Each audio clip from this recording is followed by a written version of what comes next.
ఓ మానవుని నిజ జీవిత కథ 2009 ఆగస్టు 23 ఆదివారం తమిళనాడు రాష్ట్రంలోని తిరువూరు నగరంలో జరిగే ఓ ప్రభుత్వ కార్యక్రమానికి అప్పటి ఉప ముఖ్యమంత్రి స్టాలిన్ గారు హాజరయ్యారు.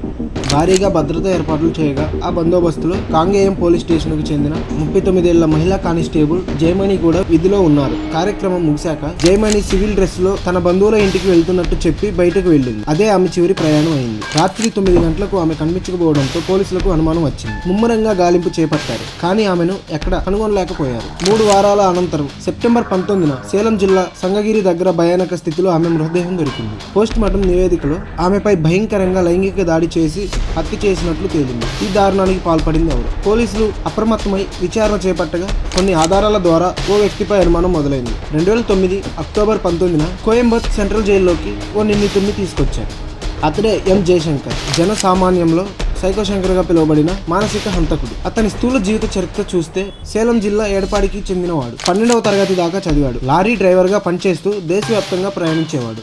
హైవేల మీద మహిళల్ని టార్గెట్ చేసుకుని వివిధ రాష్ట్రాల్లో తన కోరికల కోసం లైంగిక దాడులు చేసి హత్యలు చేశాడు. శంకర్ వేశ్య వృత్తిలో ఉన్న మహిళల్ని టార్గెట్ చేసేవాడు. వారి పట్ల విచక్షణారహితమైన దాడులు చేసి ఆపై చంపి ఒంటరిగా పడేసేవాడు.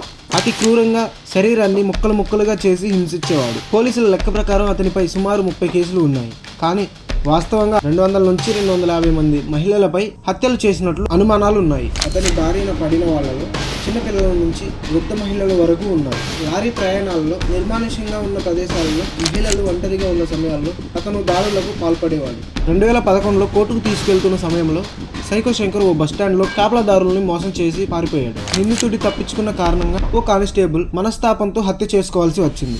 తర్వాత మరోసారి పట్టుబడ్డ శంకర్ బెంగళూరు పరస్పర అగ్రహార జైల్లో ఉంచారు. కానీ అక్కడి నుంచి కూడా 2013లో జైలు గోడల్ని దూకి పారిపోయాడు. చివరికి కొన్ని రోజుల తర్వాత మళ్లీ పట్టుబడ్డాడు. అయినప్పటికీ 2018 ఫిబ్రవరి 27న రాత్రి జైల్లో తన మెడను బ్లేడ్తో కోసుకుని ఆత్మహత్య చేసుకున్నాడు. జీవితాంతం శిక్ష అనుభవించక ముందే తనకు తానే శిక్ష విధించుకున్నాడు. 2015లో అతని కథ ఆధారంగా కోలీవుడ్ లో సినిమా రూపొందింది. హీరో పాత్రకు మాటలు కూడా రాలేదు. అతని భయంకరమైన మౌనపు క్రూరత్వం అతనికి గుర్తింపు.